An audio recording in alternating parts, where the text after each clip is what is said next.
Don't just live for tomorrow, or just live in yesterday. Just be glad for all you have that's in today. And though you've come through many obstacles. Hey everyone, Connie here, and welcome to my blind reaction to OKKO Season 2, Episodes 37 through 40, the final episodes of the season.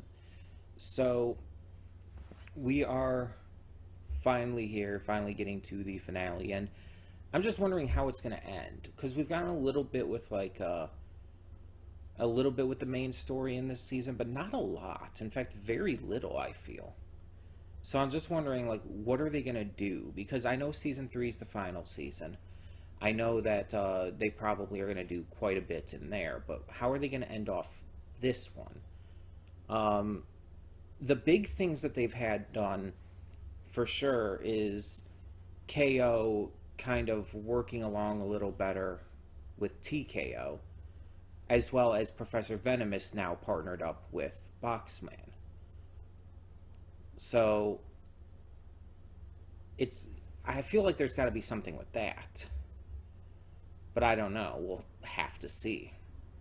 There's also been some big point stuff, but I don't think that's going to be a big finale thing for some reason. It just doesn't read to me as finale. So, I don't know. But I'm excited to find out. In the afterthoughts, I will talk about what will be taking this slot from OKKO for the time being. And at some point in the future, we will come back to OKKO, just obviously not right away. We do take a break in between seasons, just so I can avoid burnout and stuff. So we're just going to get on with this and hope for the best. When the screen fades black, pause this redirect and go to the description below. Follow the link to the reaction, and after you watch it, come back here to the redirect and resume play. Because after it fades to black and then fades back in, everything from that point forward will be my afterthoughts and will contain spoilers to the episodes. So, that being said, thank you so much for tuning in, and I will see you at the reaction. And we are back, and we'll begin with spoilers in 3, 2, 1, now. So I wanted to go look back and check out what was the first season finale again, and it was the stuff with TKO. So, basically the stuff with TKO and Boxman Jr. and Boxman being launched into the sun and everything. And that was a good finale, but this eclipsed it in every way. And I'll talk about it in a minute here, after I get through the episodes beforehand. But I am impressed. So I'll just leave it at that for now while I get to the other ones here first. So Gar trains punching Judy, which was initially in the episode listed as KO trains punching Judy, but they changed it after that changed in the episode, which was really clever, actually. I like how they did that. So Punching Judy is preparing for this tournament, and she wants to be able to beat her sister, something she's never been able to do. KO offers to help train her, but she says she needs someone that she really looks up to, and someone who's really strong and has all this experience to train her, Mr. Gar. Mr. Gar, we basically see here, is her hero. Whenever you have any kind of hero media, and especially media that contains heroes in training, that's always kind of a recurring theme. The character having their hero, the hero that inspired them. And it's not even just ones with heroes in training. You even see in Tiger and Bunny. Even Wild Tiger has his main hero who he looked up to and who inspired him to become a hero. But you see that in, obviously, My Hero Academia as well, with Deku and All Might. And it's always a really cool idea, because it always, whether you show it as a seasoned hero and the hero that inspired them, or whether you show it as a hero in training and the one who is currently inspiring them to become better and greater, it just always kind of showcases that no matter who they are, everyone kind of has that person they look up to and that person who inspires them. It gives that sense of realism and humanity to these heroes, by just showing that, yeah, they had to be inspired too. They had to be built up to become who they are. And so we see that in this with Punching Judy and Mr. Gar. Now, Gar is very timid and anxious about reliving stuff from his past and dealing with a lot of the emotional weight that comes with it. Because of that, he finds it hard to find the courage to coach Punching Judy in the way that she needs to be, with a pep talk and stuff. Instead, he decides to train her physically, which does wonders. It definitely helps her. But it's not what she needed in that moment. KO and Punching Judy help actually do some emotional training for Gar himself, which allows him to come in clutch during the match to help Judy herself. And she ends up being able to use her own strength, her advantage, her strong legs, to be able to ground herself, as well as to be able to basically dodge and weave between all of her sister's attacks, allowing her to win. And it basically delivers this great message about not only sticking to your strengths and just really honing what you are best at, but it also teaches us that people have a lot going on in their lives that sometimes they need to talk through. And sometimes it's hard, but if there are people there for you, it'll make all the difference. And it's kind of wonderful when during the match, Mr. Gar lets Punching Judy wear his elbow mask. Because it's meaningful. With everything that it stands for with him, all the stuff from his past, allowing her to wear it for this match it's symbolic as hell. It shows that he has kind of taken her on as an apprentice of sorts. And that he values the help that she and KO gave to him so that he could in turn help her. It's actually really cool to see that. So yeah, I clearly really enjoyed this episode. But I've always been a fan of Mr. Gar. I really like him. He's such a great character with a lot of amazing depth. That was just really well handled here as well. So after that, we have OKAU, Alternate Universe. And this one was good, if for no other reason than because it gave us human Shannon. Shannon's human design is fantastic. And it's like, I really already like her enough. You don't have to do this. But it was great. So the Boxmore bots and the heroes are arguing with each other because of all these strict schedules and issues they have. And so this alternate universe warlock comes out of nowhere and decides to basically send them to an alternate universe situation where their roles and even races are switched. So the human heroes become Boxmore bots, and the Boxmore bots become human heroes.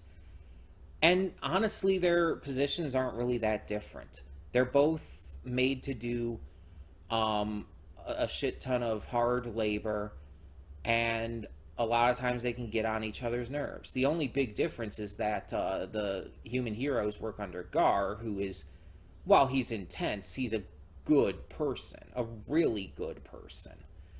While the Boxmore bots work under Boxman, who, even outside of just being a villain, he's just kind of a dick. And a stupid-ass dick, too.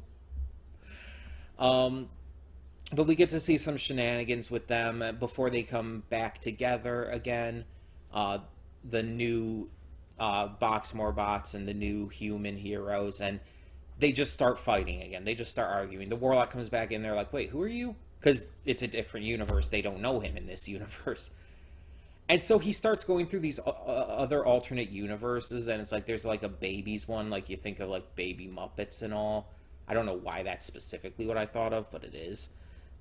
There's the one where it's like they're acting like KKO is a series that they are acting in, and they're doing an interview and stuff like that. And in the end, he ends up going back to, or taking them back to the real one. Everything's kind of set right.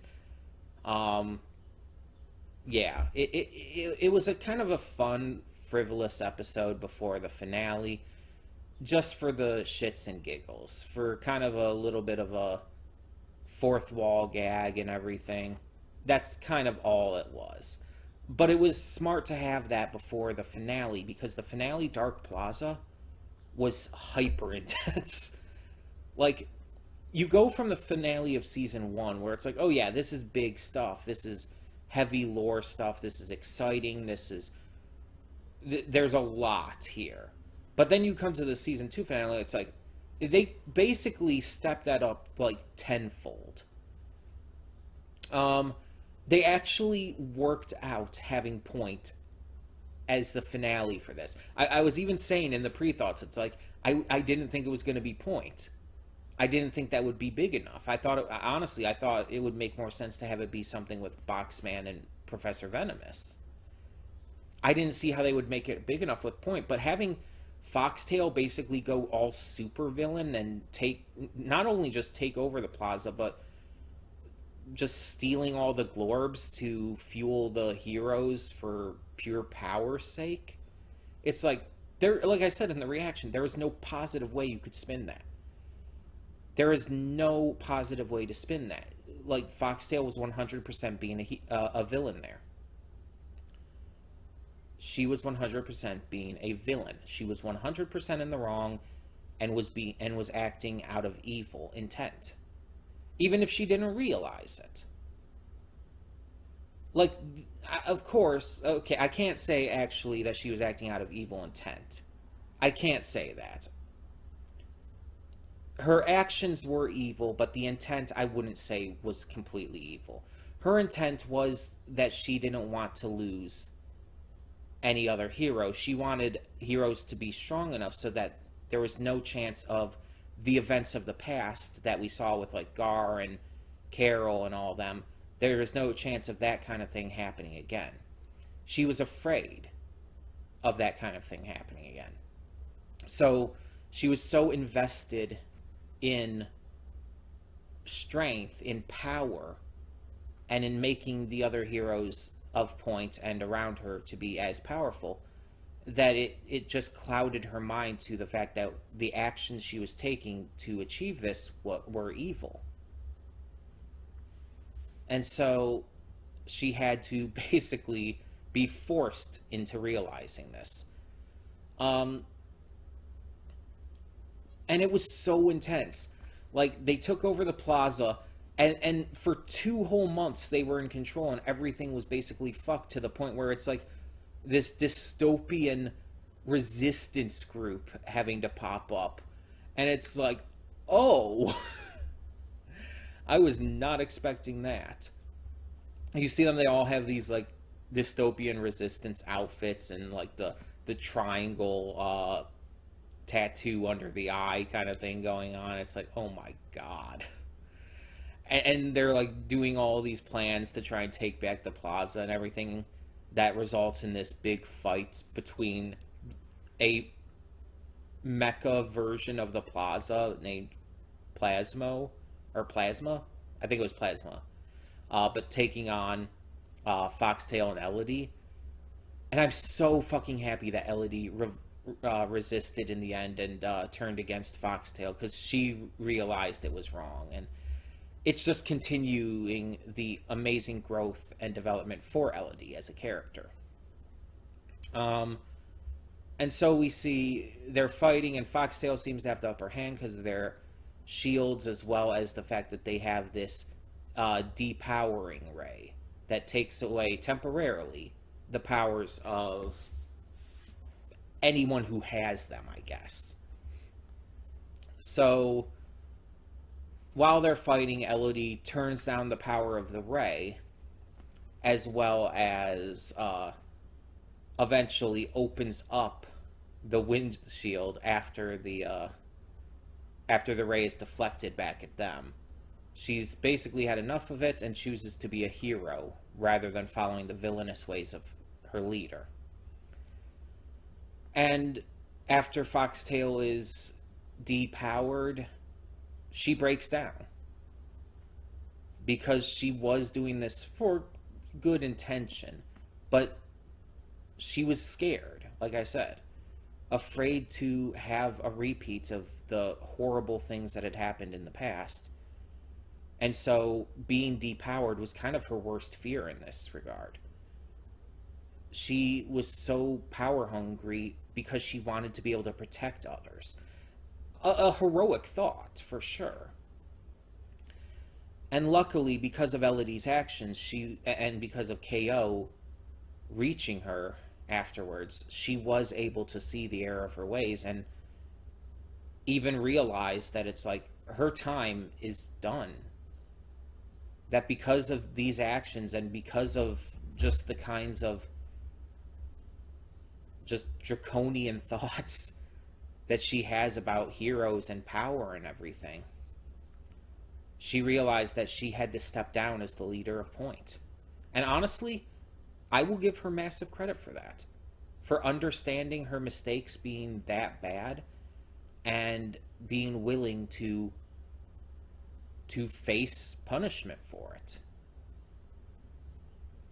And she chose as her replacement the perfect person, the person who, despite orders, stood for just the heroic truth of the situation, and that was Elodie. Elodie is now in charge of P.O.I.N.T. Just a student before this, and now in charge. It's like, that's a promotion. And we know Elodie will run P.O.I.N.T well. We trust Elodie for sure. But it's like the scale of this episode of this 2-part finale, the intensity of it, it was insane. It was so shocking in how intense it was. And we even got to see perfect KO. KO and TKO working together in harmony to fight back and even to power the machine. And yeah, that is continued progressing development on KO and TKO's character. So that was great to see as well. And we got a little bit of Boxman at the end, but he was taken out without an issue. He just showed up to show up. I'm surprised we didn't get anything with Shadowy Figure though. Like that I could have imagined him being in here at some point. At some point. I hate myself. But in all seriousness, I could have imagined him being in this, especially since that's kind of the biggest mystery we still have. Even though I kind of obviously know who he is, because it's so obvious. It's so fucking obvious. It's just Professor Venomous. I don't know why he's doing it, but it's so fucking obvious. But anyways, this was really damn good. It was a phenomenal way to end off the season. Really just continued on some setups that were properly built up to. It was a perfect payoff to them. And I think that really it was as good as it needed to be and as good as it could have been with what we had set up. So I really loved it. But that is the end for season 2. And we will get to season 3 eventually, but like I said in the pre-thoughts, we are going to take a break just to avoid burnout between seasons. We'll get back to season 3 at some point. I just don't know exactly when, but we will get back to it at some point. And it won't take like a super long time. I definitely don't want it to take a super long time. So now the question is, what will replace OKKO in this Thursday time slot? Well, with some things switching around and everything lately, I've had to switch some plans around as well, because I made the Friday and Saturday time slots into first impressions continuations. You know, those are for specifically shows that I did a first impressions on and want to continue. So I've had to switch things around because of a little bit less in terms of spaces for just stuff.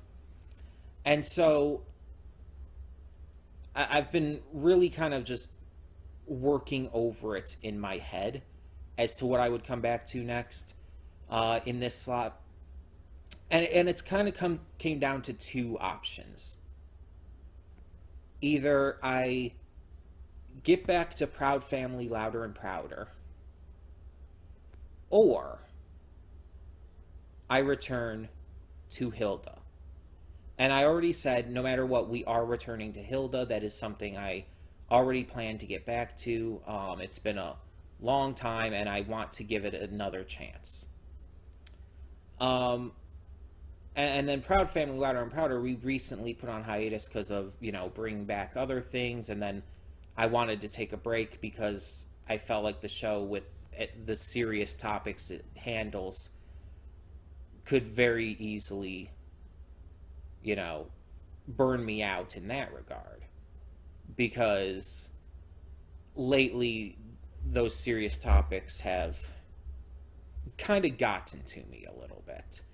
And just, I was watching, I guess, too many shows that had that kind of stuff in it. And I wanted to take a break from that kind of stuff to kind of just refresh myself in a way.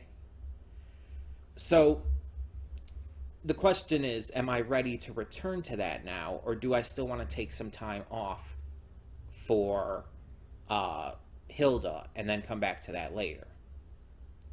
And I think I've settled on the answer being, I'm ready.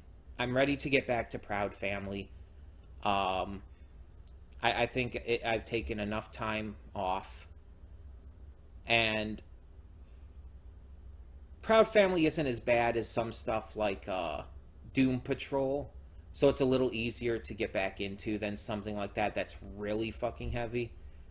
I think I'm ready to get back into it, because even though they do tackle some heavy, real subjects in Proud Family, they're not like handled in a way where it's like overly like depressing or hard to watch or just taking a lot out of me.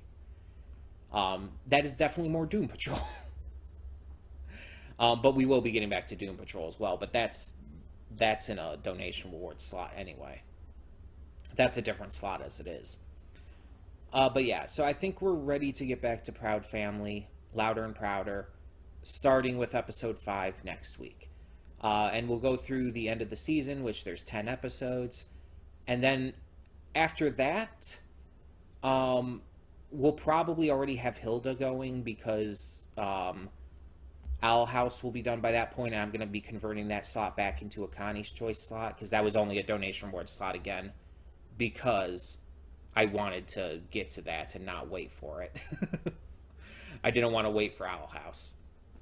So yeah, we'll probably already be back to Hilda at that point. So after we finish Proud Family, I'll figure out what to do at that point. But yeah, so that is what will be taking over this slot starting next week. We will be returning to Proud Family, Louder and Prouder. And I'm excited. I'm excited to get back to it because I didn't really want to take a break from it in the first place. I only did so because I was getting burnt out on all of the heavy stuff and I felt I needed to. But I'm glad to get back to it. I'm excited for more. And yeah, we'll see how it goes.